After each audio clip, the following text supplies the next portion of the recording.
Bonk Spotcast.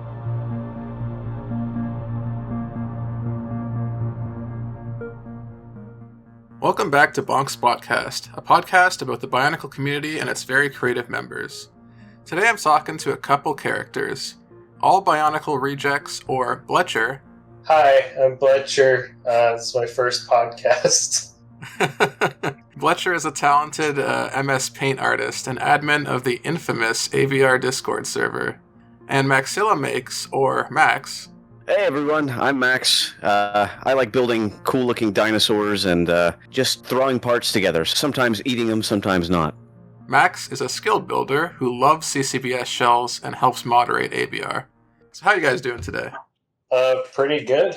If I was any better, there'd be two of me. Okay. That's great. And where are you guys from? I'm from the epic state of California, which is the best state in America.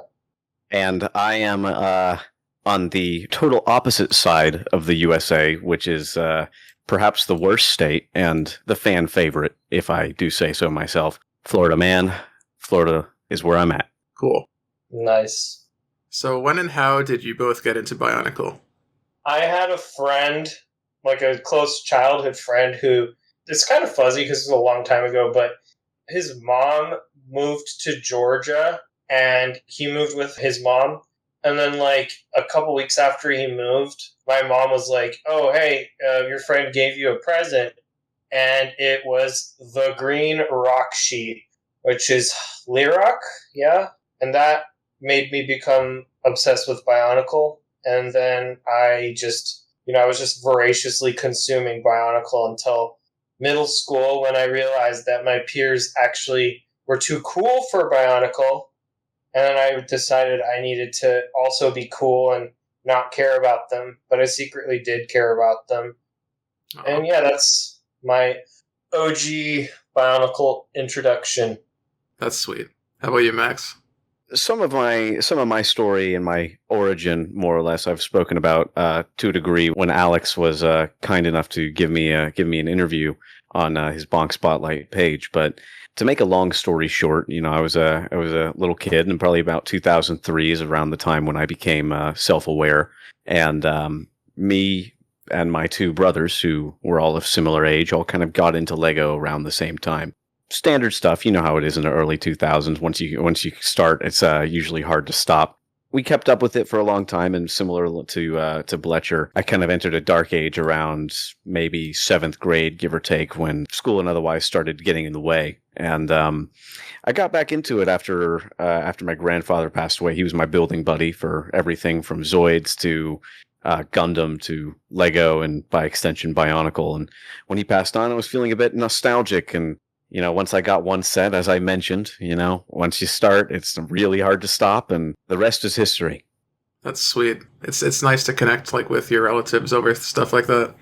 Mm-hmm. I also had a dark age. It was kind of closer to Bletcher's, where it was like I wanted to go buy some set with like Christmas money or something. My mom was like, "Aren't you too old for this?" I think I was in like grade 9. Damn. It was like 2009, yeah. It's funny. It's funny you mentioned that. Like, I went to go and get my old Lego, and I came to find out that my mom had donated all of it without my knowledge when I went off to college. So that was a heartbreaking couple days. Some of those were some people's white whales that I am still chasing down to this day, up to and including a Matanui.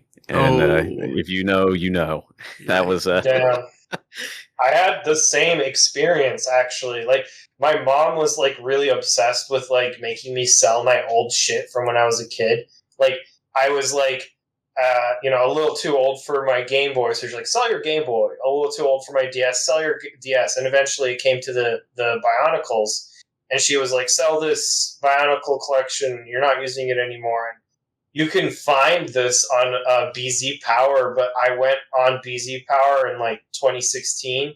And I listed my whole like stash of Bionicles, and there's like a little Vakama mock in the middle of the pile, like face palming because I was like depressed about it. Aww. And then someone was like, "Oh, I actually would get this," and I like just ghosted them because I didn't want to get rid of all my my Epic collection. But then when I went to college, my mom just like gave it all away under my nose. So I came back home, my whole tub of parts was gone. I was like, "Where did they go?" And she's like, "I don't know. I just gave it to some kids." Aw. And I was not able to track that down. There was, though, one shoebox of the Green Borak Call, part of Kopaka Nuva, some Photok feet, and some miscellaneous like pieces that were left in a shoebox because my little brother used to play with my Bionicles, and so in his closet that tiny shoebox was remaining.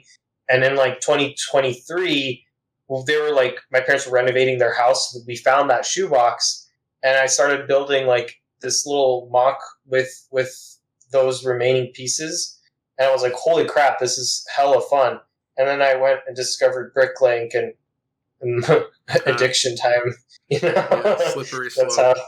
Yep. Yeah. Are you really a Bionicle fan if you don't have like a phase of your life or a situation in which your parts are given away or sold off under your nose and you talk about it like it's the burning of the Library of Alexandria? I think that's what gets us to be like so into it again. We're like chasing that same like nostalgia feeling vibe. Mm-hmm. Trying to get back to the past. You're a poopy Play some head. shitty games that suck ass. Yeah. I actually have a similar story, but it's like it has a lot happier ending, thankfully. When I was like in, I think I finished first year university, and I was like visiting home, but like my parents were moving out of their house into like a condo, so having a lot less space. And my mom was like, "I don't have room for your Bionicles, and you don't have room for your Bionicles in your like tiny student house room, and why don't we give them to like a family friend?" And I was like, "No." But she convinced me to do it, so I did, and I kept like a couple things, but nothing Bionicle related, and it was just like a huge bummer. I felt like, pretty raw about that for a while, and then in like 2019, which must have been like probably like 5 years later, I started collecting Bionicles again because I found a local lot on like Marketplace or something. So I started to like steadily grow my collection. It exploded again in COVID when everyone was selling their shit and I didn't have anything better to do.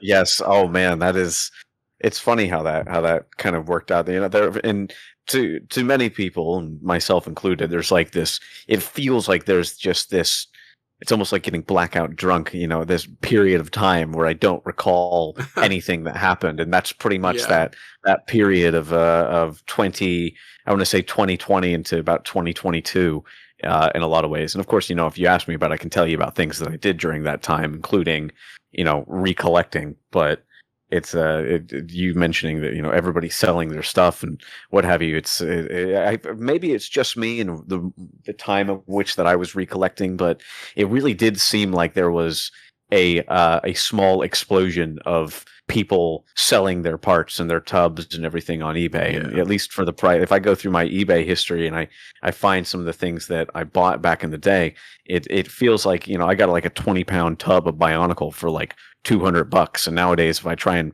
find the same thing more or less, I feel like it's a $400 minimum bid to even be competitive. Yeah. I feel like everyone figured out like the value of Bionicle like right around when I started getting back into it in like 2023. But I was just on the tail end of those like last Craigslist slots where people were just trying to get rid of their stuff. I found this guy who was selling a giant tub of Bionicle like for $8 a pound. And there was an Axelara T3 in there, a Scopio. There was, there was all of the Toamata in their canisters with their instructions, all of the Robo Riders with their canisters and instructions, and almost all the Slizers except for the turquoise one, which RIP, like the one with the wheels. Mm-hmm. And there was just like a bunch of loose parts in there too. And that was like one of my first like Craigslist lots that I got as I was getting back into Bionicle. Mm-hmm. But I really feel like the real G3 was COVID, actually. Like oh god, I had like gotten my collection back to like a good enough place where I could mock and have like sets and stuff. And then in like 2021, my parents came to visit for my birthday, and like they had this like big ass Tupperware tub with like wrapping paper on top, and like I didn't think anything of it. And I'm like, oh, that's interesting. But then when I opened it, it was like my actual fucking childhood collection. They like got back because the family friend that we gave it to didn't want it anymore, and they were like, "Doesn't Alex still play with these things?" Oh my god, dude, that That's epic. I was like, that would make me cry. yeah, like, I was that is pretty much at that point. that is Dude, for Man. the longest time, I was like holding out hope that like maybe my parents actually just put my Bionicles like in the attic or something, and they're just like holding on to it. But getting back your childhood collection is like, Yeah, that's the real white whale. That's peak. Like I got peak married right in there. 2021. That was great, but like, Choose your next words very carefully, Megan. If she listens to this, you could be in deep trouble. Oh no, she knows I'm joking. Anyway, Blink twice if you need help. if you were to give me a brief elevator pitch of your account, how would you describe it? Okay, my account. I guess my account is the Instagram account. The brief elevator pitch of the Instagram account would be, I like Bionicle stuff. I'm not that great at mocking, so I make other types of Bionicle-related shit instead. And the stuff I make is like spur of the moment, like, oh, I got an idea for a meme. Oh, I got an idea for a drawing. Let me just sit down and do it, and let me just slap it on and send it out. That's my account. That's fun. How about you, Max?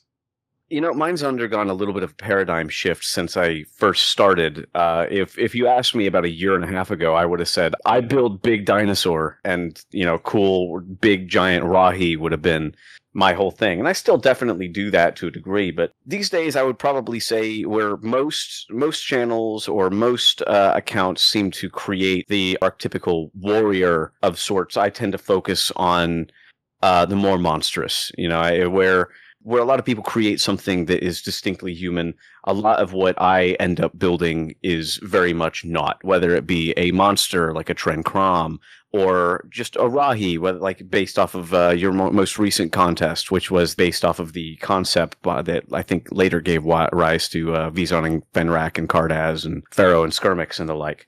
So I like building things that aren't human, but I definitely do a little bit of the warrior as well. Okay, cool. And how involved in the community are you? I mean, depends on what you call the community, I guess. In the normal community, I guess I'm not that involved.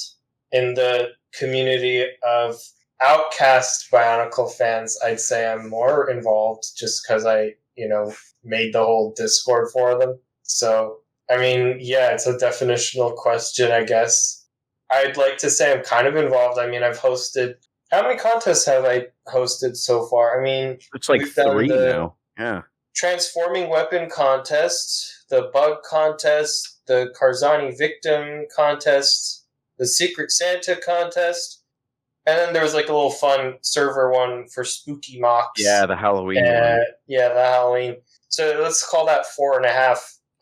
I'd say that's a decent degree of community involvement. Mm-hmm. Yeah, on my end, I've participated in many contests. I've been a finalist, and I've placed a couple times in a few of Duck Bricks contests. I participate in a lot of collab events, many of which Alex himself has hosted, and I am some of the only flesh and blood that seems to seamlessly walk between the two different worlds of ABR and Spherus. I think is what the server's name is, and I participate in both. I'm not crazy active in either. Like in Spherus, I go in there and I give feedback with builds that I see other people looking for feedback for. I post things that I create. I even participated in one of their little contests at one point, one of their monthly themes. I participated in just about all of the ABR contests. Even if I'm not really planning on winning, I want to show up. I want to rep that brand a little bit. A couple times for the ABR contests, I've printed, painted, and sent out prize masks for some of the people that have been interested in it, and I've taken a couple small commissions for other creators on that. And yeah, whether it's the Fool's Collab or What is it? What did you call your most recent contest, Alex? It was the Bonk Vault one, right? Yeah, the vault contest. Yeah, the Bonk Vault. I was in Inspirations to Creations with their army of Skakati. Usually, if there's an opportunity for me to build something with a direction, I jump on that and I'm all over it like white on rice. It's building is something that I greatly enjoy, and feeding into that, and whether that's inspiring other people to build or rebuild things that I've made, or use my own thing as inspiration. I've greatly enjoyed the feedback loop that the community seems to generate when it comes to creativity along with the build. I'm not one to really hang out in the general chats where I'm interacting with 100 different strangers at once, but when it comes to posting stuff, I don't shy away from participating in that. Okay. Yeah. Contests and collabs are both really fun in that they like you said, they give you prompts, they give you like a focus direction. I find like for the most part, they like really explode my creativity. One of the only exceptions I'd say is BioCup, because I feel like while I do enjoy doing BioCup, like I feel so underclassed that it's like almost more stressful than fun. Yeah, I mean, for my particular building style, I tend to gravitate towards a very, very specific kind of building, and that's what I enjoy. I find that BioCup, while the builds are exceptionally well made and they are really, really beautiful, they're just also not the sort of thing that I really enjoy building. And I think that that particular contest tends to gravitate towards that statuesque art piece. And I build action figures, and there's absolutely nothing wrong with that on either case. It just comes down to what you enjoy being part of, The type of mock that, I mean, Exla definitely builds these kinds of mocks, but like the ones that I make as well, it's like, you want to just like smash them together and they'll be fine, Yeah. But the like greebles and studs and like Exo Force hand clips and stuff, those are always so like delicate. And if you like breathe on them wrong, they're gonna, fly off. And I think it's like a completely different like type of engineering that goes into those builds where like you're trying to get like a good angle with your camera work and stuff like that. But I don't know. I'm also like not like a pro, so I'm just like a rube. Being jealous or something, maybe. No. I was just gonna say like controversial opinion alert, but like I'm not a huge fan of how much like system is involved in some BioCup entries. Yeah. Like I don't know if that's me being. It's like a Bionicle themed system building competition. Yeah. Instead of just like would this have been a set in 2007? Probably not. Like I'm all for using system, but I swear some of the mocks are like 99% system with like a Bionicle mask in there somewhere. It's like, okay. Usually it's really creative. Like, oh yeah, they managed to like get the like Bionicle mask like perfectly in line and flush with all the like system wedges and plates and all that kind of stuff, and it just looks really cool. It just also doesn't really look like, I'm looking for like holes in the like pistons and like all the like little, I guess, non-smooth details that like OG Bionicle sets had. When I don't see like a billion holes in it, I'm like, is that a Bionicle or is that someone else? Yeah, I feel you.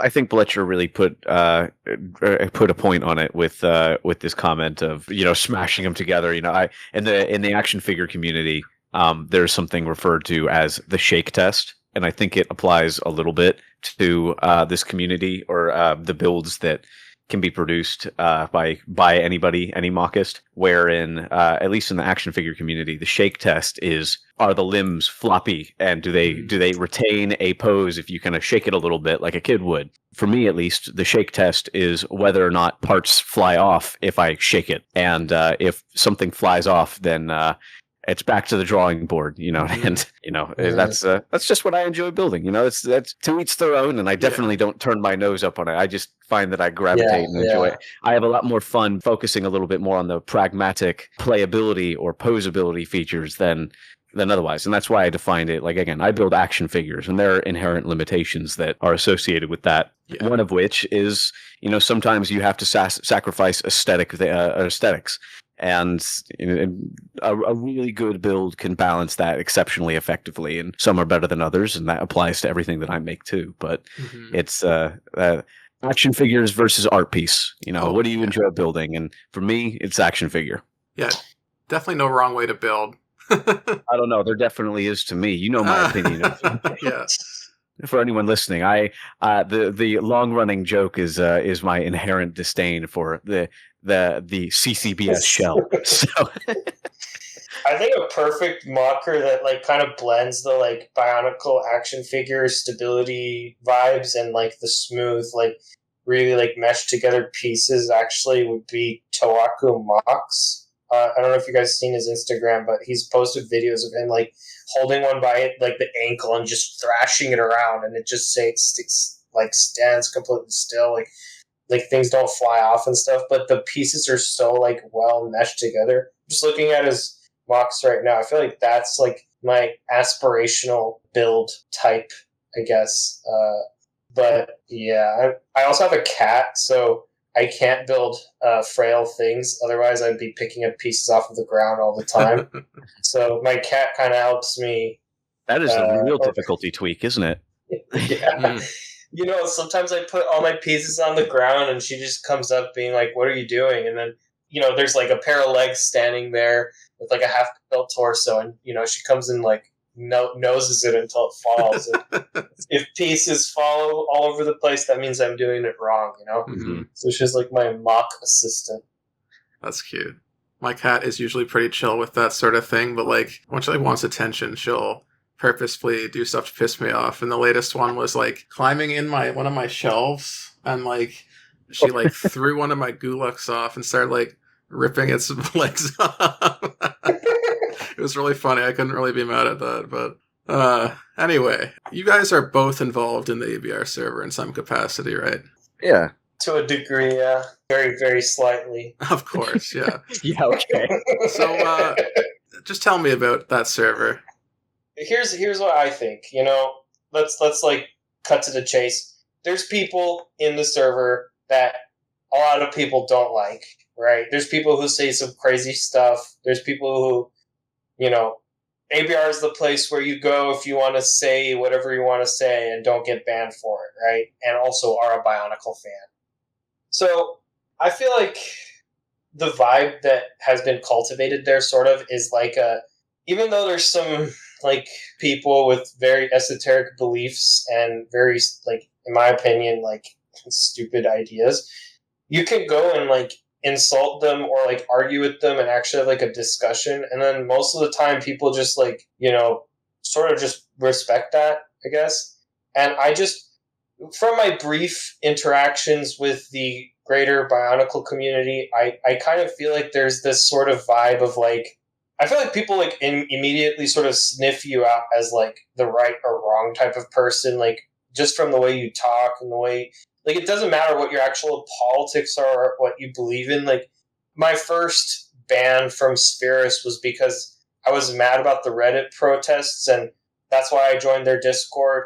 And I started talking about how we need to make a social media website with like a MMORPG PvP mechanic so that you could like, beat up advertiser posts and like make it be like unfriendly to boomers and like have a space just for like us youth people and like, unadvertiser friendly, not very intuitive to use, but like the people who are there, they like would know how to do it. And they were like, that sounds like something where you could bully people. And then they just immediately banned me. I did get unbanned for that one, but it's just like, it's really hard to just like vent and like say stupid things without like, getting like a rep sheet.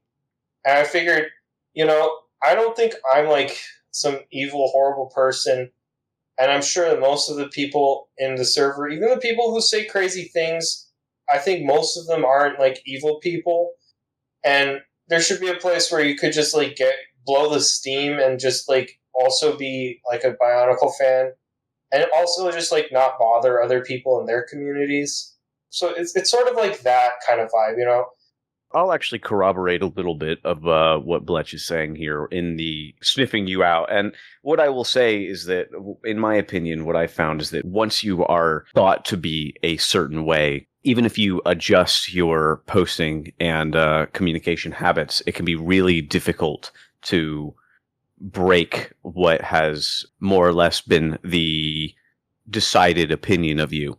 And for better or worse, one of the things that I appreciate about ABR is that I can go and argue with somebody that's posting something very questionable, in my opinion.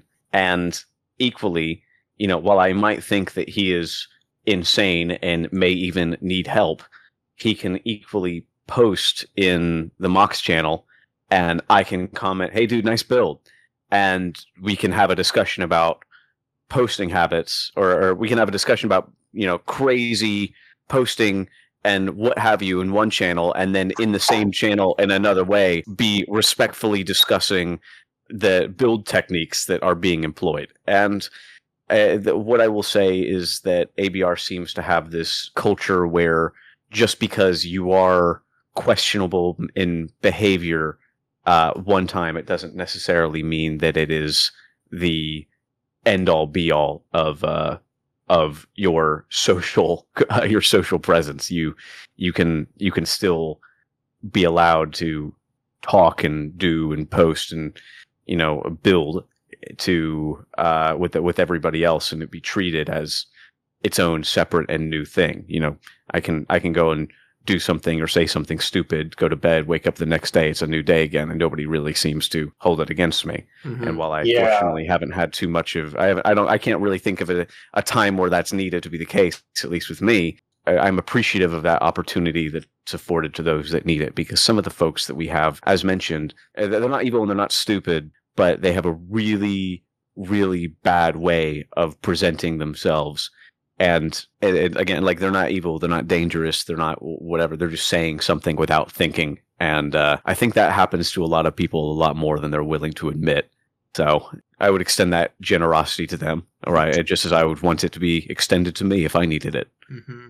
Yeah, I mean, there's a lot of people who I feel like they have something going on at home and they're lashing out on the internet because that's like their place that they can be like cool and tough and powerful and whatever. And they don't actually like go around every day, like in their day-to-day life, like doing these things. And like Maxilla said, like you could, like I've had conversations where I'm like, what the hell are you talking about, bro? And just like actually like angrily insulting each other in the controversial chat. And also like periodically hopping to the Mox chat and just talking about Mox like at the same time with the same person. But like, I feel like that opportunity gives someone a chance to be like, dude, wow, I'm actually, I'm kind of being a shithead. And then they could maybe like focus on the Mox stuff or like focus on like fixing their own outlook on stuff. Instead of being like, oh, you're the worst person who's ever lived. Now I'm going to ban you, and you have to make an alt, and you have to pretend that you're different from how you are. But in reality, you're like simmering your opinions even more, and feeling validated and martyred and whatever, and getting more radicalized, or finding places where everyone is saying fucked up things, and you get banned if you say nice things and whatever. Instead, you're just in a place where someone could just straight face be directly countering what you're saying. You're not in an echo chamber where you're getting like validated for your fucked up opinions, or being in a place where you're like hiding your true beliefs, but really secretly like deepening and fostering them.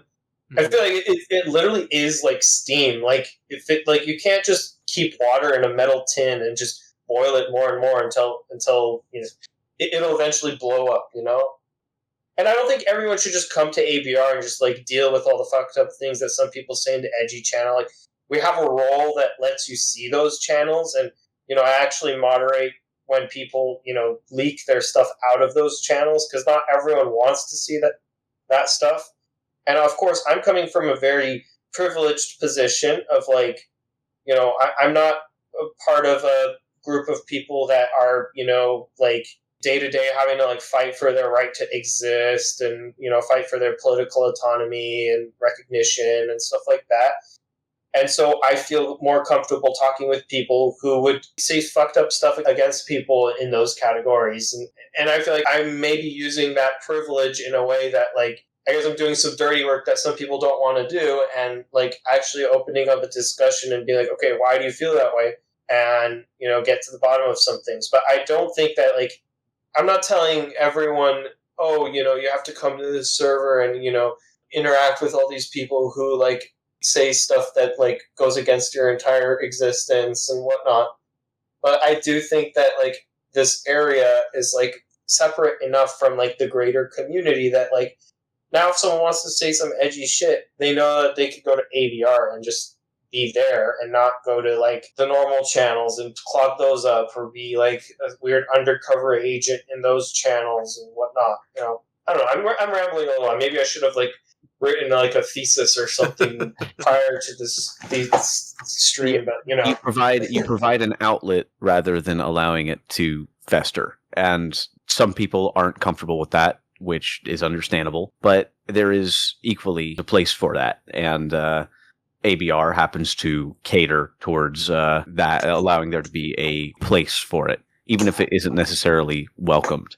I feel like a lot of people have the opinion that, as Bletcher was saying, that the ABR is full of hate. And it's funny because in my perspective, in my experience, having been in Spherus, having been interacted with people on the very far extremes of, you know, whatever extreme you believe ABR, the average ABR denizen or goblinoid is like, you know, I have also spoken with, and sometimes long detail with people on the complete opposite end of that. And what I've found is that some of the actual really problematic creators or builders, whether they're an ABR or not, are disliked by the same people or disliked the same amount by both sides. I can think of quite a few people that were so problematic that I would dare refer to them as caricatures of people than anything else, and they are equally treated as being jerks in ABR as they are treated and talked about as being jerks elsewhere. It's I've just found it really interesting in that way because most of ABR is just a fairly regular Joe. Granted, you know, you're allowed to say and do stuff that you wouldn't be allowed to say or do otherwise, but that doesn't necessarily mean that it's welcomed either, you know? I think your perspectives are both very interesting, and I don't hope that this podcast encourages people to join AVR en masse. That's not really the intention. It's more just I was thinking it'd be interesting to get your perspectives for people willing to listen, because it is personally, I have very complicated opinions on ABR. I left it once, and then I came back because the Secret Santa contest was really cool. And since then, I've kind of just not taken it too seriously. Just grab some popcorn. Exactly. It's mostly entertainment for myself, I'm being honest. I was in a voice call with Alex and friends a couple of days ago, and when they asked my opinion of ABR, I told them, kind of akin to what Alex just said, I treat it like I'm going to the zoo. It is.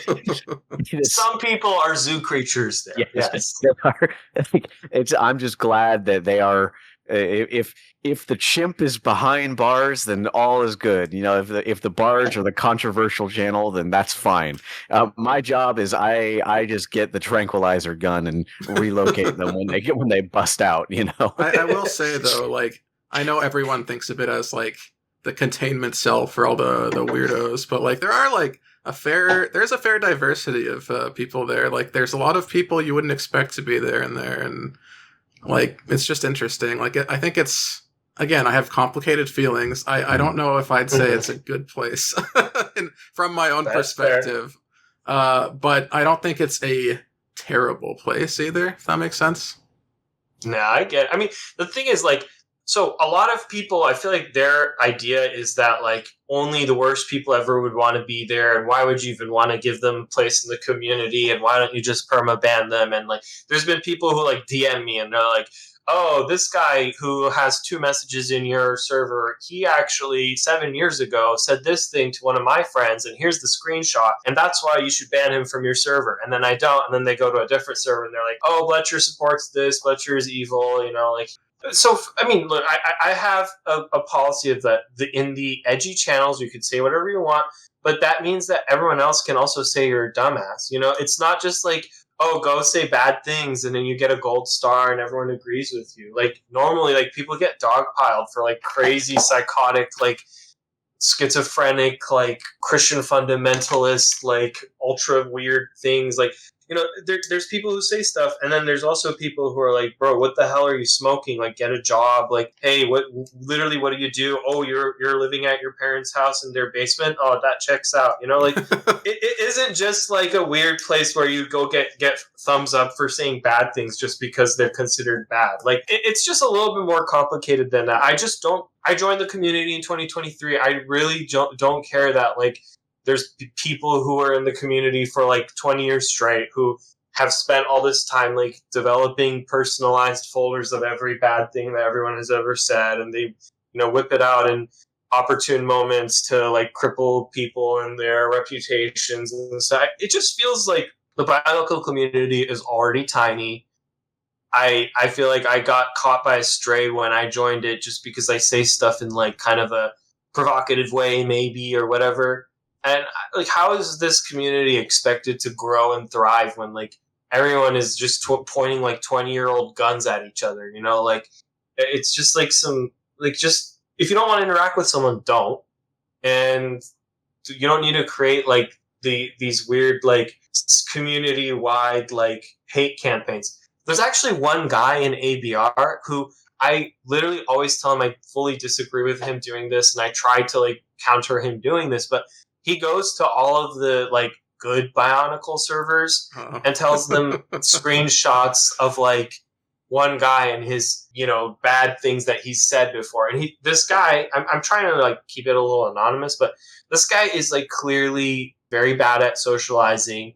He tries to socialize. He's, I think, well-meaning. He just is very off-putting. But this other dude goes and just like says, like, shows like the most like damning screenshots of his like conversations and stuff, and he's gotten him banned from like 30 other servers, and they just immediately ban him for like those screenshots and the stuff that this person says, even though the person going around disseminating the screenshots and getting the dude banned, he would get banned in those servers if they ever saw like the stuff that he was saying. He doesn't actually agree with like the ideas that lead to the socially awkward person getting banned. He just is doing it because he knows he can use their like knee-jerk banning reactions to eke out a bit of control and power for himself. And I also feel as though the people who do this are just, random lonely dudes who maybe aren't that powerful in real life, who want to use a bit of power to gatekeep everyone's like childhood memories. And I don't. It's just icky to me. I don't know. Like, if someone is gonna get shunned by the community, let them do it by pissing off everyone in the community. Like, instead of just preemptively like sending around banners of like, oh, be warned of this person and whatnot. I don't think you're evil for hosting this server. I if I had one like nice thing to say about it, it would be that like and it's kind of personal too. It's like I'm someone who has a lot of anxiety, and I have a lot of anxiety, or I would say I previously had a lot of anxiety around cancel culture. Mm-hmm. It's not that I've done anything in my life that, I would get canceled for. It's just that, like, there's this nagging feeling that, like, someday I'm going to fuck up and say the wrong thing and I'm going to get canceled. And that feeling, I feel like, is very prevalent in the Bionicle community. Like, I feel like people are, like you've said, are, like, very quick to, like, jump on people for small things. And I'll say that there's some figures in the community that, like, definitely deserve that kind of, not necessarily canceling, but, like, awareness about them. But they bring it upon themselves from repeated act. Like, that's a good point that you're bringing up. It's like some of those figures are people who incessantly always make the wrong move, and, like, go and, like, try to break Christian Faber's kneecaps live and think that that's cool or whatever. But, like, people need to, like, make that mistake for themselves and get the negative reputation that they get from other people witnessing that, instead of it being like a preemptive, like, by the way, if you ever see this guy, you have to immediately not talk to him because he's bad. Like, that kind of thing. Like I don't participate much just because, like I said, it's not my favorite place. But when I do, it's like, it's nice to be able to contribute and not be afraid someone's gonna either misinterpret what I'm saying or, like, use it as an excuse to, like, shut me down or You something. could like unbuckle your belt a little bit and just exactly. just relax.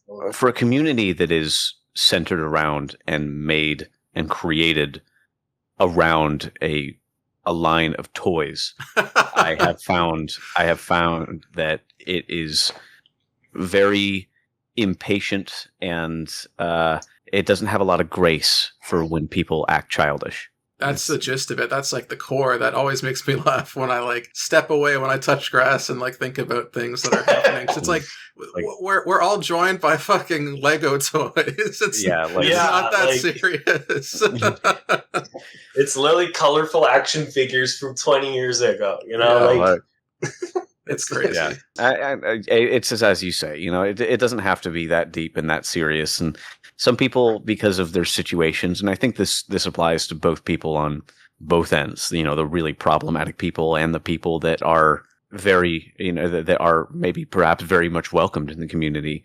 Sometimes they have situations that are outside the computer that makes them particularly sensitive to something, or more predisposed to, you know, reacting to it in a very dramatic way. I think that again, just giving it a place is, I think, a necessity, and I have been appreciative that Bletcher has chosen to do that in the way that he has, for better or worse. Unbuckling your belt a little bit is a great euphemism, I think, for for describing how it can be.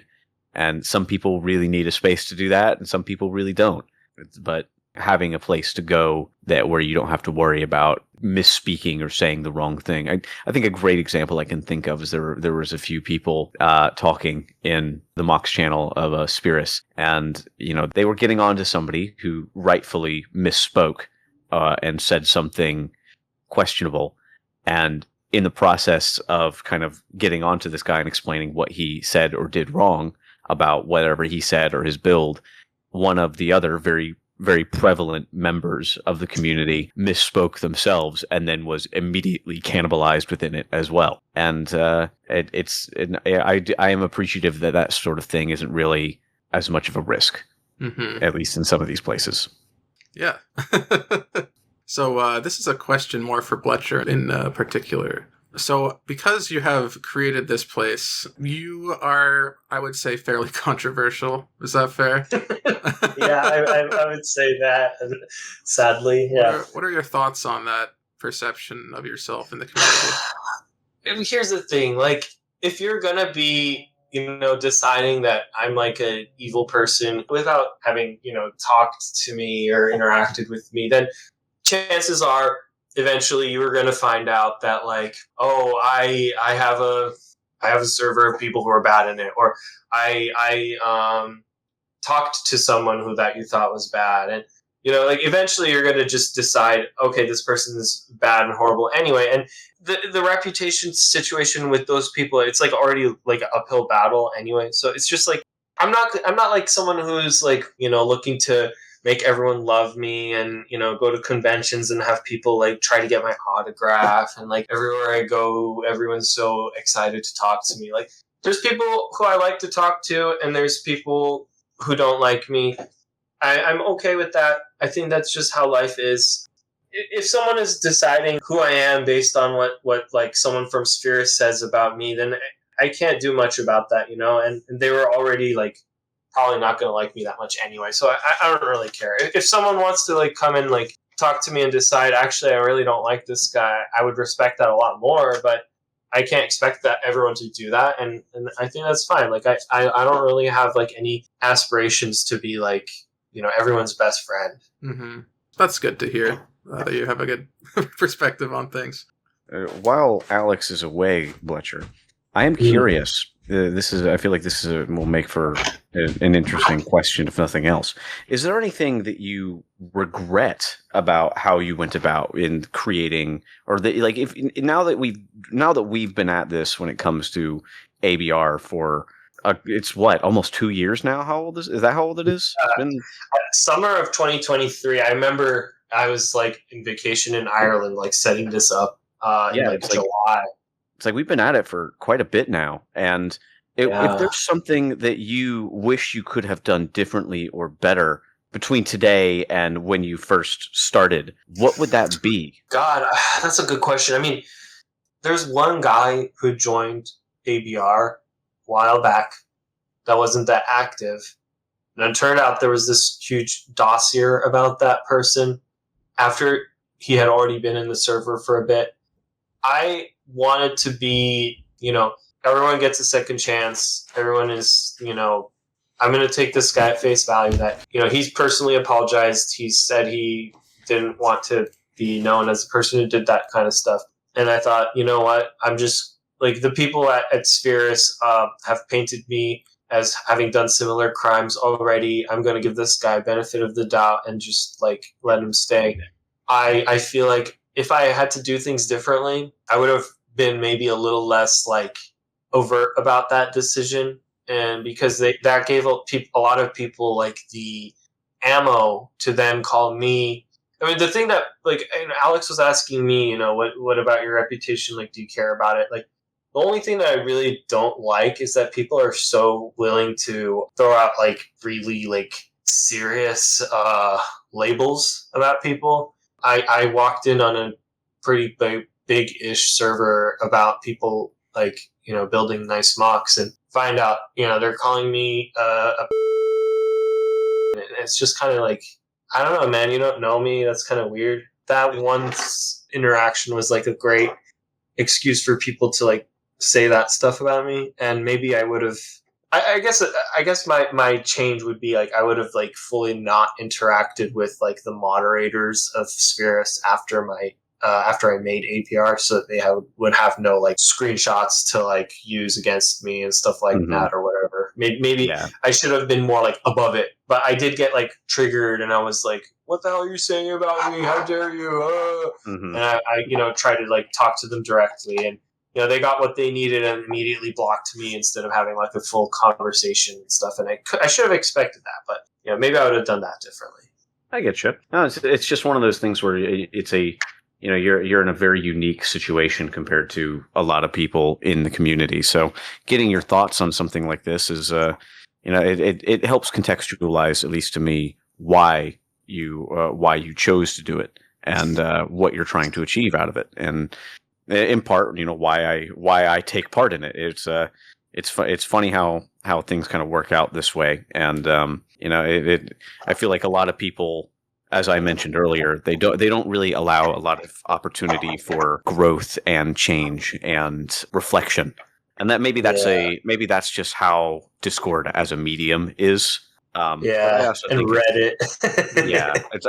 But I do think that it's to a degree again a reflection of the medium, but there's also a culture there to it that is distinctly terminally online that and I'm interested. I was interested for why you chose to go against the grain, so I appreciate you taking the time to answer. Thanks for asking when I was in the bathroom. Now I have more content. I didn't have to do anything. No worries. You don't have to cut anything. Yeah. You have me on in the future. I'm the content. I'll be your Jamie. Look that up. Anyway, we're getting into some lighter questions now, so that's good. What other sorts of communities are you guys regulars in? So before I joined the Bionicle community, there was this one meme site that I was a part of. Let me rewind a little bit. Back in like 2011, I would go on 9gag all the time. And, oh wow! You would be a 9gagger. You would. But listen. That is in 2011, there was a movement of people who did not like that the memes were not being used correctly. I was mad that the advice mallard memes were more like fortune cookies than real advice. So right. I saw this post of people being like, we made a new meme website that's going to be better than 9gag. And it was called Huge Lol. And I joined that meme website and I just was inactive on it for like 4 years. And then I went on it. And by that point, it was like completely dead, and it was like filled with like really extremely edgy like European people only. And so I got on their Discord and I would spend hours every day like fighting them and being like, how could you say that? How could you just believe that? Blah blah blah. Like really, like I was being a very I thought I was like making real change in the world or some shit like that. But really, what I was doing is I was just getting in internet fights every single day. So I'm willing to bet they didn't even believe what they were saying. They just knew they could get a rise out of you. Oh yeah, I was definitely a lolcow there. But that was one community that was a big part of my life for a few years, 2020 to 2023-ish, actually. I quit it in like early 2023. And before that, do you guys know about Flipnote? Oh, yes. Oh, man. That's So I was on Flipnote from 2008 to 2012, and I was really obsessed with stick fighting. And I would animate or try to animate stick fights way back then, and I was involved in that community. And after that, there was a forum called Mod Retro.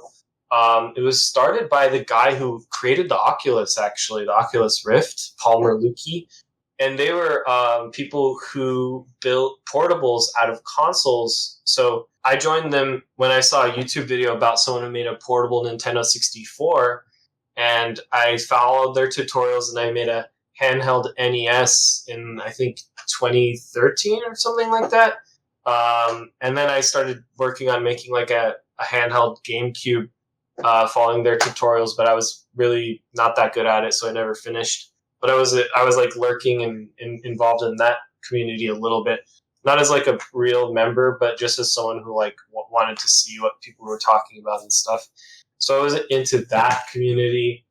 I really like wasn't like conscious of Bionicle being like a real like community until 2023, when I was like, hey, does anyone remember those cool toys? And I found the Reddit. Gotcha. Very thorough. Yeah. On my end, I have a very eclectic taste in what I get up to in my spare time. You know, I'm fairly busy, but beyond that, you know, if I do have spare time, I'm usually I'm big into the fishing communities around, at least mostly local stuff. I'll participate in fishing competitions, and what I'll also do is I'll go out and I'll for like charity and community events, I'll be the guy that's like teaching kids how to tie knots, you know, catch and release fish, whip out the fish they catch, stuff like that. On the online space, I'm big into the aviation community, in part because of my work. I fly airplanes for a living, so you can imagine those two go pretty well hand in hand. And the other one is the paleo community. I participate and am a big part of what's colloquially called the Gray Skull servers, which is where you can basically anything that is whenever a paper is released or whenever a new animal is discovered or something new is described, what you usually will do is people will create skeletals. They'll discuss paperwork, theories, hypotheses, etc. on the animals that in question. So you can find me in just about all of those at some point or another. And some I'm more active in than others because I have a little bit more exposure and expertise in them than otherwise. But who'd have thunk the guy who likes to build dinosaurs also likes dinosaurs in his spare time? I was just going to say. Crazy. Yeah, do you crazy. do the paleo diet? Nope. I do not, but I can. Yeah, what about you, Alex? What do you get up to in your day to day? Oh, jeez. I spend way too much time in the Bionicle community, whether it be like little private discords or making podcasts. And can we talk about how many discords there are in the Bionicle community? Too many. There's like at least 50. Yeah. And they all have the same people. I mean, okay, listen, there's got to be more than that because people make little servers for their friends and stuff that aren't supposed to be like big communities. So I'd say like over 100 easily. Wow. But yeah, that's wild. Otherwise, I don't know. I game. I got some gamer friends. I don't know if I'm really involved in any like other communities heavily. I'm involved in the going outside sometimes community. Yeah, exactly. You know, it's funny you mention that. One of the things that I found that's occurred, and maybe it's just because of, you know, a lot of people our age are they're getting adult money and able to do adult things with adult money. But since I've gotten back into Lego, and by extension Bionicle, as I've gotten a little bit older now, I've actually become friends and met more people through Lego in the past couple years in real life that I've hung out with in person that than most of my other hobbies, almost all of them combined, which is crazy to me. Some of the people that I met, like in the Gray Skull servers, there's this one dude named Iso Sobek. He ended up moving to a college that was like a stone's throw away from my house. Normally an online friend lives over in the middle of like Bufu, Egypt or whatever. And, you're like 6 time zones away and stuff. And mine moved next door basically. So, Wow. that was, I know, how crazy stroke of luck. So, we ended up meeting that way. And then we found out that we're in the same Bionicle community. He's in, ABR, Spherus, etc. And has participated in some of the duck bricks. And yeah, so one of the things he that I coincidentally in there, or did you like refer him to ABR? So ABR, he went in through me. But what I was going to say is, like, one of the things I do that I help out with, I'm the resident Bionicologist of a local secondhand Lego store. They send me home with their tubs of Bionicle, and what I do is I'll build them for them and return them in for $5 of in-store credit per figure. So I don't pay for my Lego habit anymore. I have a business that's more or less funding that for me, and the people that I've met through that have been really those are some of my very close personal friends at this point. But they met somebody that they thought was really cool, and we were talking about Bionicle and stuff, and he was showing me some of the servers, and I was like, wait a minute, I know that stupid green Piraka. Are you? And sure enough, he has been in ABR for like a year. Like, all on his own. Like, small world. Wow. I know, right? It's insane, but it's just funny how small the world really is in a lot of ways. But Going back to that lovely community of ours, what's something about the Bionicle community that you love? I really love that, like, people will share, like, a technique that they've done, and then, like, other people will use it and build stuff with it, too, and it's not, like, this whole, like, excuse me, I made that in 2012, and that's copyrighted, and you have to, like, credit me, and, like, people are actually, like, building stuff off of each other's ideas, and I feel like that really keeps the whole, like, nostalgia and the, like, aliveness of Bionicle, like, going, keeping it alive, I guess. I really like that everyone's, like, building off of each other. It's, like, it's pretty cool. I really like that. I got to start hanging out with whoever you're building with, man, because I have had the complete opposite experience. Like, I feel like when it comes to, like, I'll do something that is either, like, a great example is I built something pretty recently that just happened to be very similar to something that somebody else built. And, I've been posting about it in the Whips channel all the way back into August. So, like, I don't know, it just happened to work out that way. But, I'll have people that come in and ask, which is fair enough. I'll give them the response. I'll give them the time of day. But, at least for me, I feel like I'm having to credit, like, everybody for their legendary ball plus socket technique. Maybe it's just an ABR thing then. Yeah, that's funny, but it's funny. That whole situation you're describing landed in one of my servers because the person you were accused of copying is in there, and they were just like, "Yeah, I don't care. Go ahead." Yeah, see, that's the shit. That's cool. Yeah. Yeah, it's like I talked to him about it. I was like, "Hey, dude, I think this happened. This is what I think happened. I promise. Like, I'm not trying to be weird about it." And he was like, "Dude, it is weird that this guy cared as much as he did." So, this is Lego, bro, Yeah. and that's what I'm saying. But no, I don't know. I really enjoyed the creativity. There seems to be some shifts in building technique that kind of ebb and flow a little bit. There are different techniques that are in vogue a little bit, and that changes a lot. But I have found that I am appreciative of that because there's a lot of variety in how a mock can be presented and constructed, and as a result, it feels. More or less, if you showed me a photo of a mock, I can, within a year or two, probably guess what year that mock was built.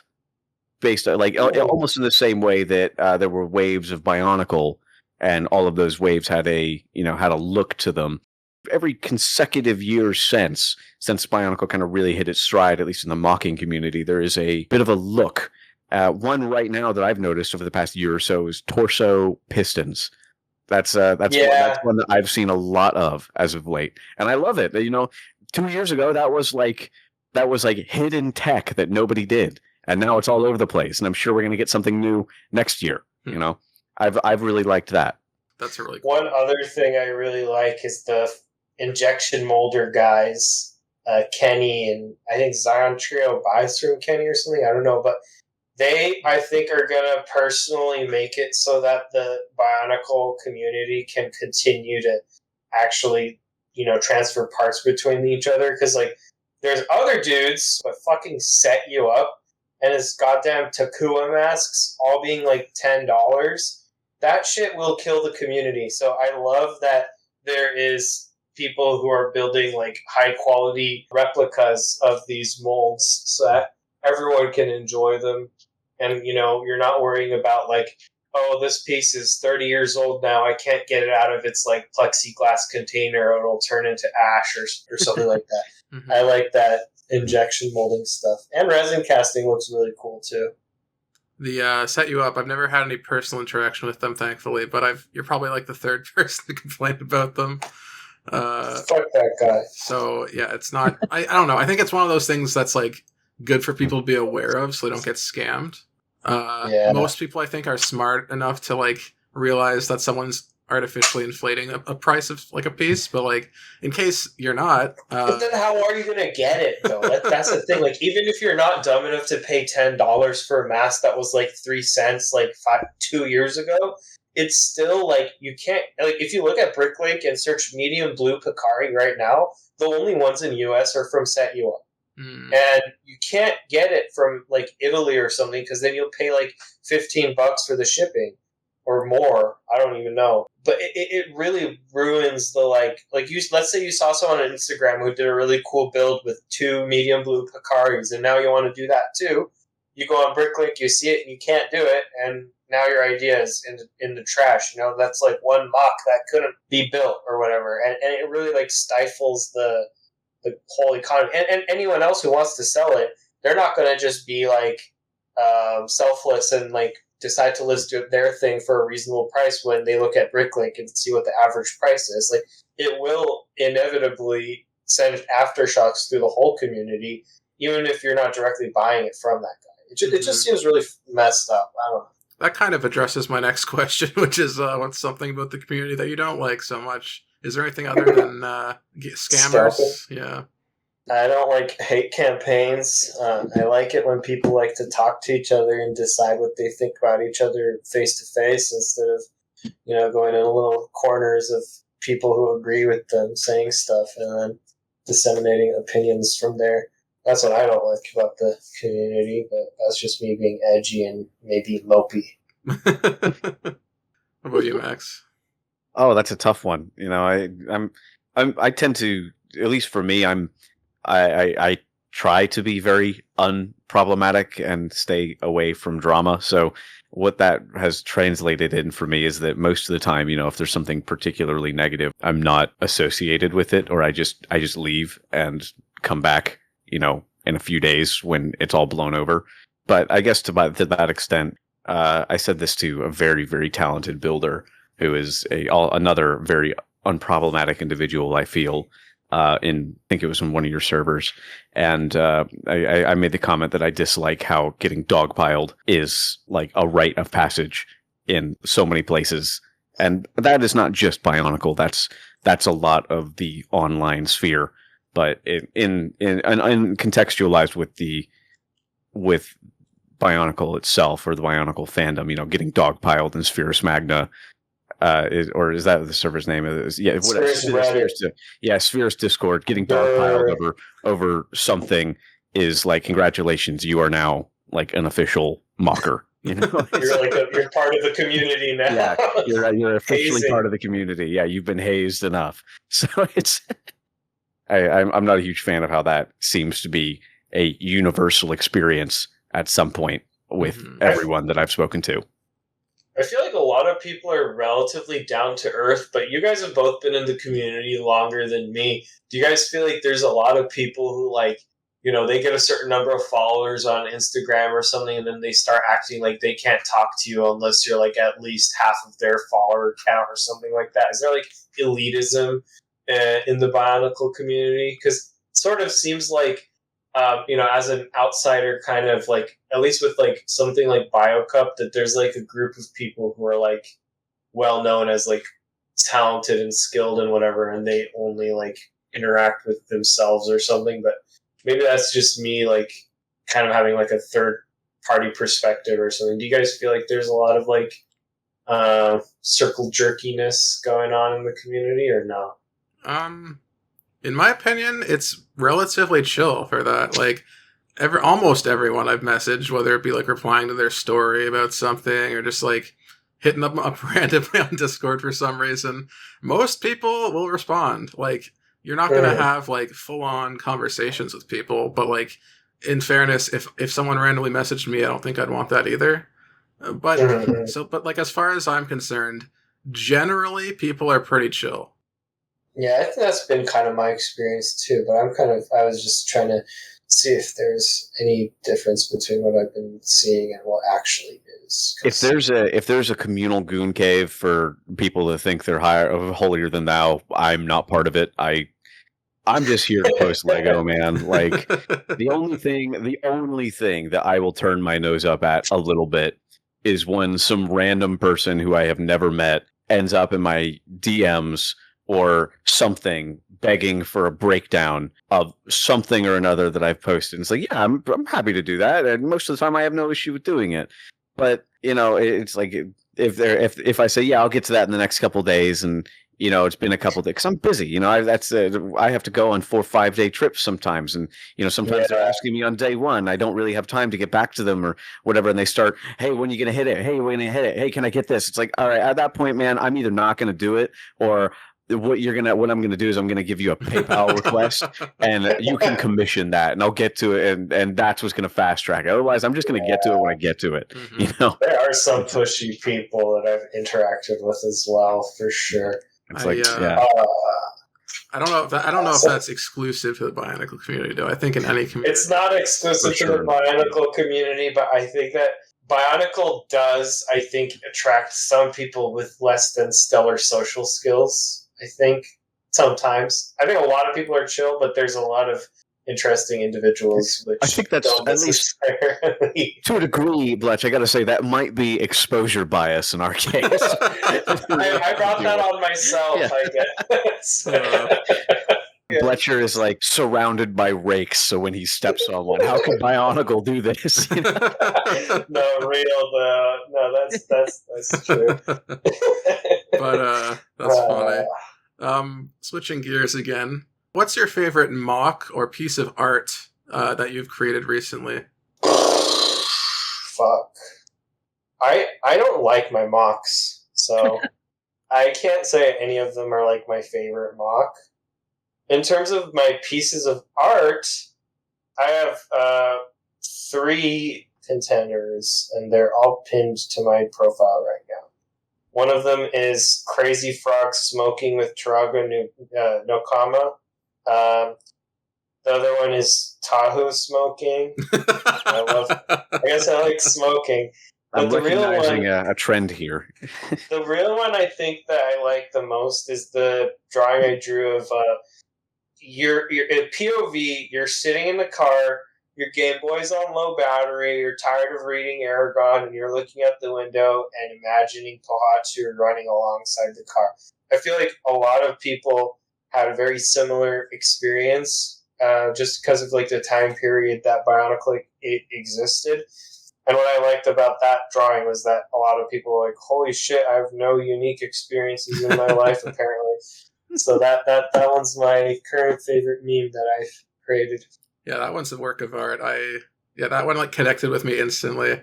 It's like you're like reaching inside like millennial/Zoomer soul and just like pulling out critical childhood memories. And that's you know what? Even if it's MS Paint, that's art right there. How about you, Max? Oh, that's a really tough one. I've been Not to toot my own horn, I've been quite proud of some of the stuff I've put out lately.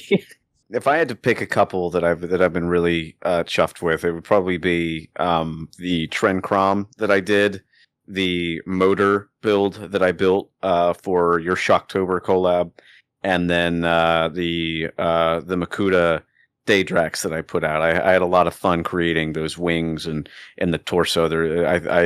That really came together in a way that I was very proud of. All three of them, and those are probably those builds are the most recent ones that I am very, very, very happy with. That's awesome. Yeah, your mocks are sweet. Your dedication to G1, I might not agree with necessarily. Well, not in my personal style, but like it does create very particular looking mocks, and like in a good way. I mean, like it's like definitely pulling out of like the good old days, if you will. Mm-hmm. It's like the pre-Nintendo Wii aesthetics. I feel like after the Nintendo Wii came out, everyone wants like flat, smooth, sterile, like clean, non-busy graphics and UI and stuff like that. And Bionicle G1 is like the antithesis of that. And I feel like your mocks really like just lean heavily into that. It's just like, you know what? Fuck CCBS and its smooth sterility. I want pistons and nooks and crannies and sharp angles and visual noise. It's funny you say that. I see some people post some really, really technically impressive CCBS builds, and I feel like Bubble Bass. Where I feel like you forgot the Greebles. What are some mocks or art from other creators you've liked recently? Oh, I just mentioned him earlier, so I'm going to just say it again, but I really like Tawaku Mox's guys. They're very smooth, but still G1-y. Like, they aren't just using CCBS. And I feel like there's a lot, like, I mean, if you look at his Instagram right now, his Silver Matanui mock, the only thing I'd say is it doesn't look like that posable. Like, I'm sure the knee can't bend all the way or whatever, but it looks really epic. I think I like his mocks a lot. Okay. GK's mocks are really good too. He was the first place prize winner for the Secret Santa mock contest, and he did a really good version of your Mr. Krabs mock, and I think it was really baller. Yeah, that thing is awesome. Swag. Yeah. Maybe you've spoken to him, maybe you haven't. Jocks builds. Mm-hmm. Dude's the goat. He everything he touches turns to gold, more or less. I think he has such a fantastic building style. I really does he have an Instagram? Yeah, he does. Yeah, but I think it's just Jocks builds. Oh, JOX. Oh, I saw. Oh my god, I remember his Zaria Toe of Iron build on the Reddit before I was unceremoniously cast out of the Reddit. I saw his Zaria and I was like, holy crap, because he had like a video of him like moving it around and posing it. That was like a awakening moment for me. I was like, holy shit, you can actually build some like serious stuff with Bionicle. Now I have to follow him on Instagram because I didn't even know he had an Instagram. Yeah, Jocks, he's great. Ozkabot, I'm sure you guys have seen that name more than a few times. I really enjoy the stuff that they do. Again, what can I say? I'm a G1 guy, and they really execute the G1 builds very effectively. And another one that might be a little bit less well known is Mothman in the server, the Spherus server. I think he goes by Dark Hunter Squad on Instagram, but they produce fantastic stuff, and you can see. I think they've been like relegated to the Whips channel or something like that in Spherus because they have so much stuff going on at any one time. But everything that I've seen them make is really, really talented and very well put together. So I would say them as well. That's cool. I've never heard of them, so I gotta find them and follow them. Yeah, Dark Hunter Squad. But yeah, if you're on Spherus, again, literally just go to the Whips thread, and it is just nothing but banger after banger after banger from this guy. And he posts stuff all the time. I'm looking at, like, I'll go to Spherus right now.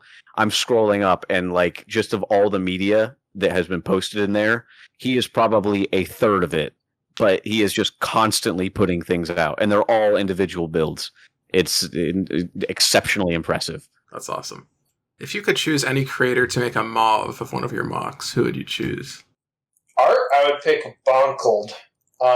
He's epic as frick. Bonkled 3. If you go on Instagram, he does extremely good artwork of the G1 to 01 to 03 characters. Like he's done Liwa, Pohatu, Kopaka, Anua, Gali, Turaga Nuju, fucking Tahu fighting a Rakshi. He has like a really creative style with his stuff. It's not just like, you know, when sometimes when you draw a Bionicle, you just look at a reference image and you just copy it one to one. He like has his complete own reimagining of how the character looks and gives them like a musculature and like a general like well thought out creative reimagining of the character. I would definitely recommend checking his account out if you haven't already, because I would, if I had to pick someone to draw a thing I made, it would be him for sure. That's awesome. If I had to pick somebody to do an art representation, I've actually been fortunate enough that I have had somebody do just that at some point, and I would absolutely have them do it again. Mark Ship stuff, they have a exceptionally striking visual style and design language to the art that they put out. It is it's almost like comic-esque to a degree. And if you guys ever get the chance, like take a look at what they did. I posted my Lariska in one server. I don't even remember which, and I guess they saw it and they of their own volition created a piece for the Lariska, and it is just. I thought it was. I was stunned by it because it really is some impressive stuff.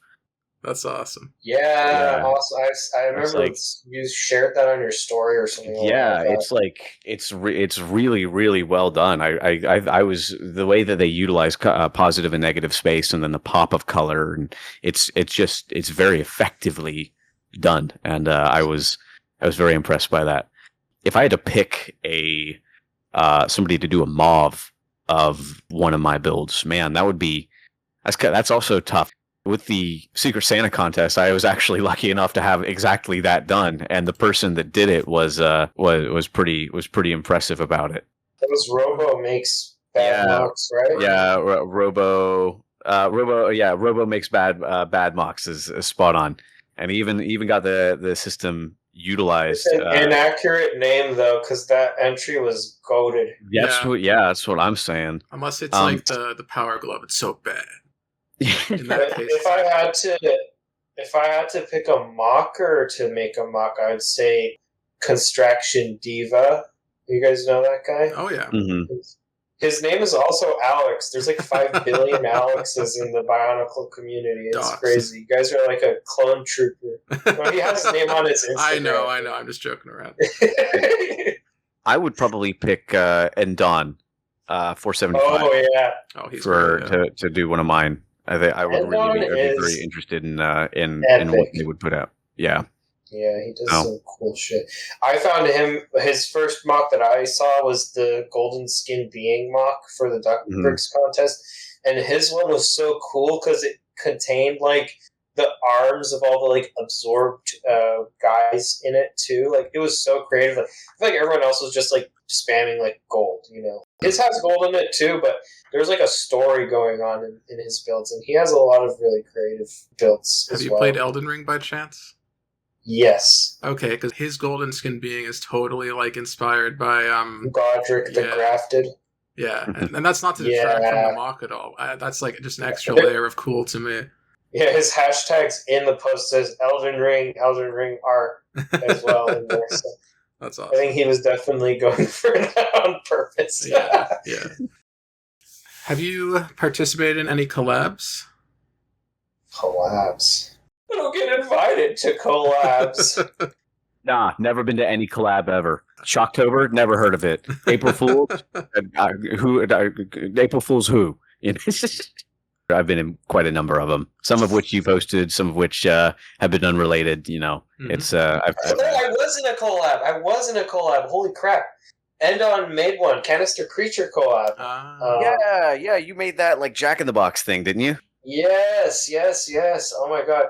It was really cool because I had these canisters from that one Craigslist lot that you guys we were talking about earlier, and I thought I'd make something interesting with that, and that was like a really like Technic-y build.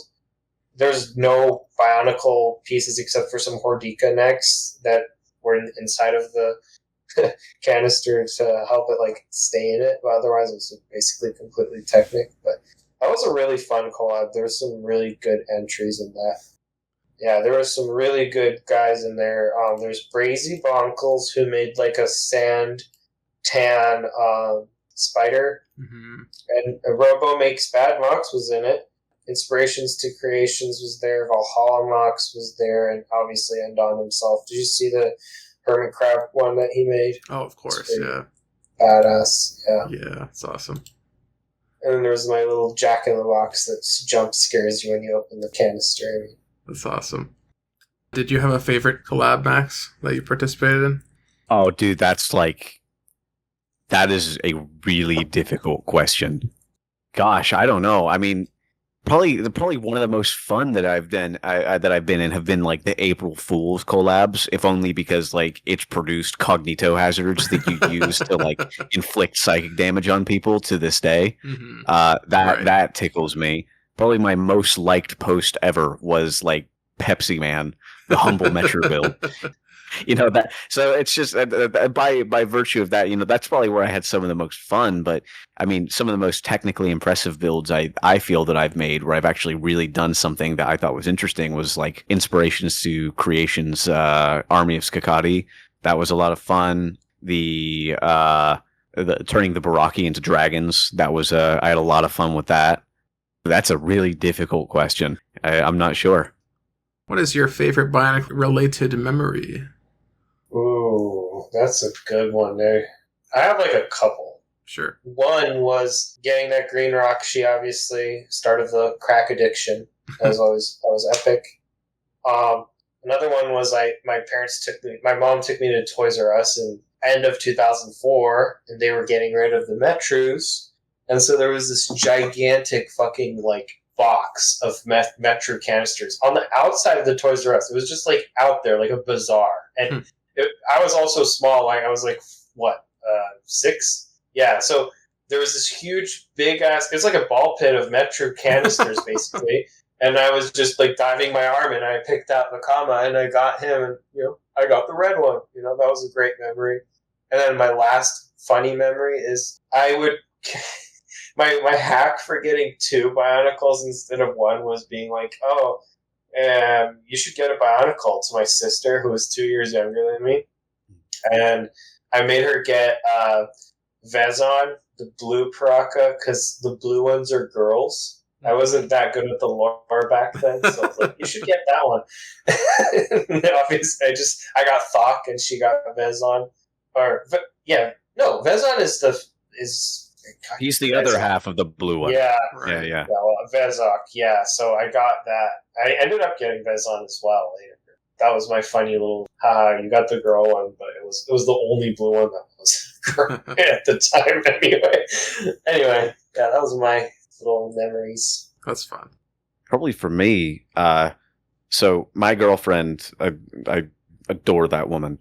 She was not allowed to have Lego growing up, and by extension Bionicle, because Lego and Bionicle are boys' toys, according to, or at least that's what her dad said back in the day. So it's a human rights violation. Yeah, no, I took that personal, like when I heard that. So that was when I started, that was right after, or not too long after, my grandpa passed away, so I was starting to order and recollect some stuff. And so what I did, some of my favorite stuff is, I would get the parts, and or for the set, and I would wash them. And usually what I would do is, I kind of got into it with her.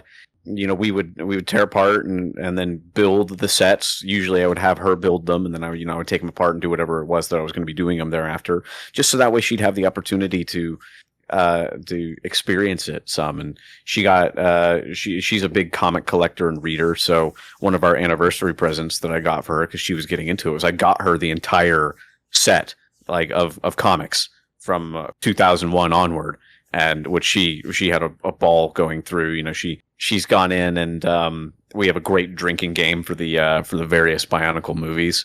And you know, she's gone in through that with me and has had a great time. And I don't know, just kind of rediscovering this hobby with her every step of the way has probably been my most positive experience. As cringe as some people might joke about that, I know it's crazy. A Bionicle fan, you know, being in a relationship, crazy, right? But impossible. I mean, is it? No, that would probably be my favorite series of memories. That's really sweet. Do you have any community-specific memories, like Bionicle community-specific memories? Do you guys remember those like sprite art comics that people would post on BZ Power in like the mid 2000s? Ooh. Like there was like I don't know, the people had like sprite packs of all the Toa and stuff, like little like chibi ones or whatever. I remember there was one comic, I have no idea what it was, or it was just some dumb stuff made by like a random elementary schooler, obviously at the time. But there was one little comic that like Tahu was watching Dora the Explorer, and there was like a corn poster on the wall, except it was actually a piece of corn instead of like the band or whatever. And I thought that was so funny because there was corn and he was watching Dora, that I like begged my dad to come into the room and show him the comic, and he was just like, "What? Like, what is that?" And I felt so like I felt like 500 pounds of psychic damage of like, oh my god, I'm so cringe. And so that was a very fun like old community interaction like memory that I had at that age. That's really funny. I mean, if I really had to pick one, it was probably getting interviewed by Alex for Bonk Spotlight. Oh. I can't think of like that's probably the most like standout one to me. I can't think of any like individual moment that was like, you know, I went to bed giddy in any way. I post things, and you know, sometimes people like them, and you know, they'll ask about it. Aside from that, you know, being when I posted and started building a lot of the dinosaurs that I was doing, a lot of people started building those dinosaurs too. Titanicron, that's it. I put that in and it placed in the dinosaur contest. And the amount of people I've probably individually seen maybe 36 people DM me asking for like better photos or to explain something, and then show me the model that they built. And it's not a cheap model. It costs like $250 to get all the parts together to make it happen. And the amount of people that I have seen come together at some point or another individually and create their own version of my model is like that's really stood out to me. And you know, I didn't win, but I don't think anybody has created that many iterations of or I don't think any of the other winners have any more than just their version running around out in the world right now. So having that many people that all came together and really enjoyed it, that's probably one for the books for me. That's awesome. Are there any other creators you wanted to shout out? Let's shout out Shorejox Mox, because he's also a mod on AVR. Yeah, he's my boy. For the stuff that he puts together, he does make some fantastic stuff. If I had to choose one that isn't him, let's go with Jox. You know, get Jox up on one of these, mate. I would be really interested to hear more about to hear a little bit more about him and about his takes on whatever it is the topic of the day is. Speaking of ABR mods who I want to shout out, there's one more, Toa Renizak. He doesn't post that often, but his mocks are pretty good. He also has like an insane fucking collection. If you go on his Instagram, he has like a gigantic fucking wall of like every single released set, basically. So he's also a really nice guy. I know him personally at this point because he every Sunday works at the local Lego store where my family lives over in Orlando. And whenever I go up to visit it for a weekend or so, I always make it a point to see if I can stop by to hang out with him for a little bit and chat and keep up. So it's I will. He's a wonderful human being. So I back Fletcher with that. Good. Cool. You already touched on this with Jocks, but are there any other people you'd like to see on the podcast in the future? You should get Skybird on this podcast. Inspirations to Creations, I think, would be another good pick. Okay. Yeah, Inspirations to Creations. I'm blanking. My brain is shot. I don't really have any great ideas. Choice paralysis. Yeah. There's so many fantastic. This is the most creators. important decision in my life. Yeah, no worries. Do you have any upcoming mocks or projects you're excited about? Not mocks. My fiance and I are like organizing our house a lot, so for the time being, I'm actually going to put all my pieces in storage in like a shed on the side of the house, so that we actually can like visualize. We don't live in that big of a place, and the boxes I have like take up a lot of fucking space. So yeah, I'm going to be on mocking hiatus for a bit. Okay. I've got a couple that I've been sitting on for a little bit. It's Metro March, so expect at least one more post before the end of the month. You know, where most people, make the joke, "Oh, time to produce some slop." I have found a way to unmetro March by creating a Metro build without the Metro torso. So I'm going to be posting those pretty soon.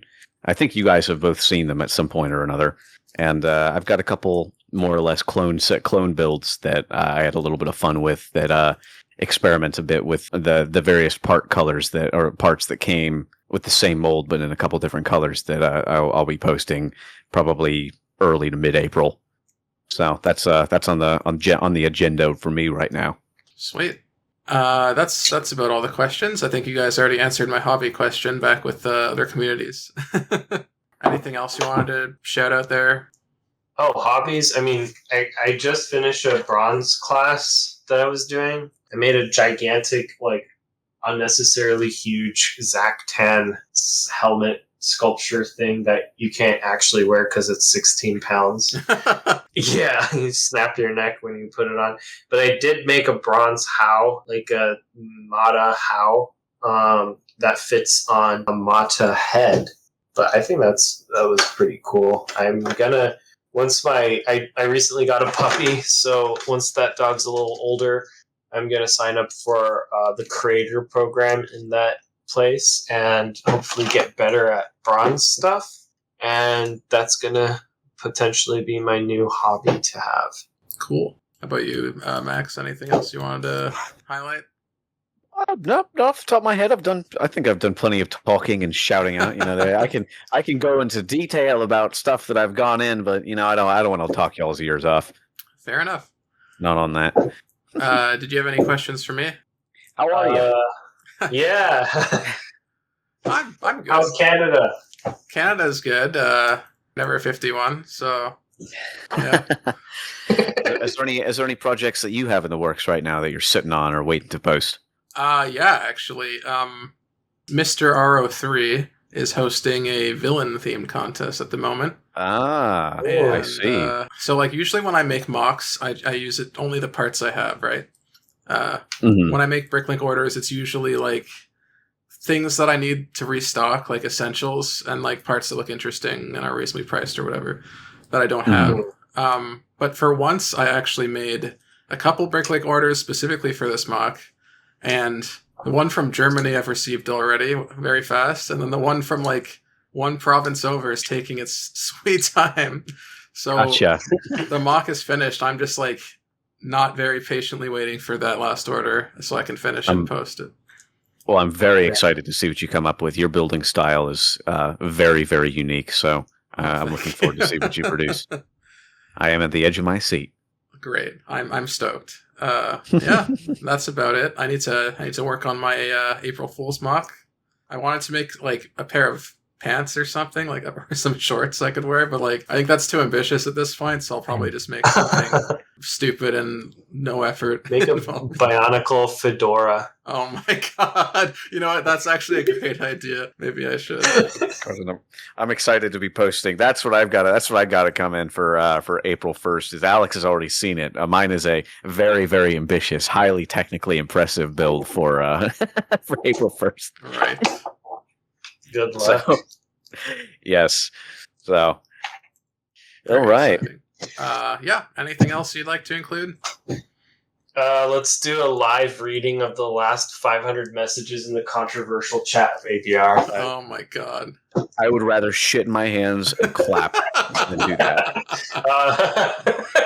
Oh boy. Let's tell Max to put CCBS in his mocks. Yes. You know what? Well. You know what? If that prevents the controversial channel from leaking, then I'll do it. Next ABR contest will be CCBS. Yes. New molds released after 2010 are the only parts allowed. That's a cool idea, but yeah. I hope you enjoyed my discussion with Bletcher and Max. If there's a Bionicle community member you'd like to see featured, give a shout to @BonkSpotlight on Instagram. And that's it for today's episode. Have a bonkin' good day.